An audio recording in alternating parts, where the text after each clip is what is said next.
माजी खासदार समीर भुजबळ यांच्या उपस्थितीत येवला नगराध्यक्ष व नगरसेवकांचा पदग्रहण सोहळा। येवला नगरपालिकेत लोकनियुक्त नगराध्यक्ष राजेंद्र लोणारी व नगरसेवकांचा पदग्रहण सोहळा माजी खासदार समीर भुजबळ यांच्या प्रमुख उपस्थितीत पार पडला। भारतरत्न डॉक्टर बाबासाहेब आंबेडकर यांच्या पुतळ्यास अभिवादन करून नव्या कारकिर्दीची सुरुवात करण्यात आली। यावेळी बोलताना समीर भुजबळ म्हणाले, येवलेकरांना दिलेल्या प्रत्येक वचनाची पूर्तता केली जाईल। शहर स्वच्छ, सुंदर व विकासाच्या मार्गावर नेण्यासाठी सर्व लोकप्रतिनिधींनी जबाबदारीने काम करावे। विकास कामे दर्जेदार असावी व सर्व नागरिकांच्या प्रश्नांचे न्याय निराकरण व्हावे असेही त्यांनी सांगितले। सोहळ्यानंतर लगेचच सेनापती तात्या टोपे स्मारक येथून स्वच्छता मोहिमेचा शुभारंभ करण्यात आला। संपूर्ण शहरात नियमित स्वच्छता राबवून घनकचरा व्यवस्थापनाला प्राधान्य दिले जाणार आहे। यावेळी विविध पक्षांचे नेते, पदाधिकारी व कार्यकर्ते मोठ्या संख्येने उपस्थित होते।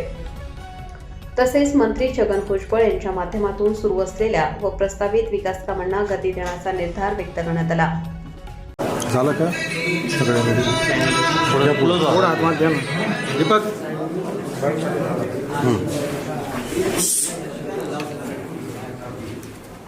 भाऊ, आता मोठ्या कालावधीनंतर राष्ट्रवादीचा झेंडा नगरपालिकेवर फडकलेला आहे, आज पदग्रहण होतंय, काय सांगाल?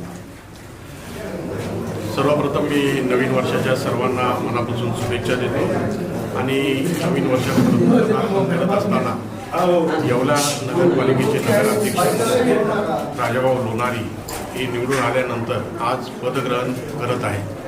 मी त्यांना मनापासून शुभेच्छा देतो। खरं म्हणजे आजपासून ज्या येवलेकरांच्या दृष्टीने फार महत्त्वाचा असा काळ सुरू होत आहे।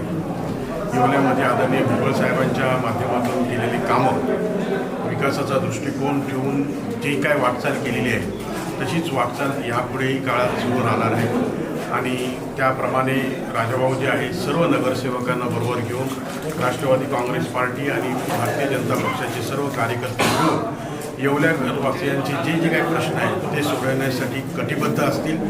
राजू, आज जे आहे प्रत्यक्षात येवला म्हणजे शहराच्या सर्वोच्च पदावर बसण्यासाठी अनेक लोक आतुर असतात आणि आज ते प्रत्यक्षात नवीन वर्षाच्या याच्यामध्ये तुम्हाला ते प्रत्यक्ष पद मिळालेलं आहे। काय वाटतं, काय फिलिंग होत आहे तुमची? प्रथम येवलेकरांना नवीन वर्षाच्या शुभेच्छा देतो आणि जो येवलेकरांनी माझ्यावर विश्वास दाखवला आणि त्या विश्वास आम्ही पूर्णपणे माझे सहकारी नगरसेवक आणि साहेबांच्या आशीर्वादाने येवल्याचा विकास करू आणि समीर भाऊंची आम्हाला साथ आहे आणि हा आम्ही निधी आणणार आणि येवलेकरांचा विकास करणार।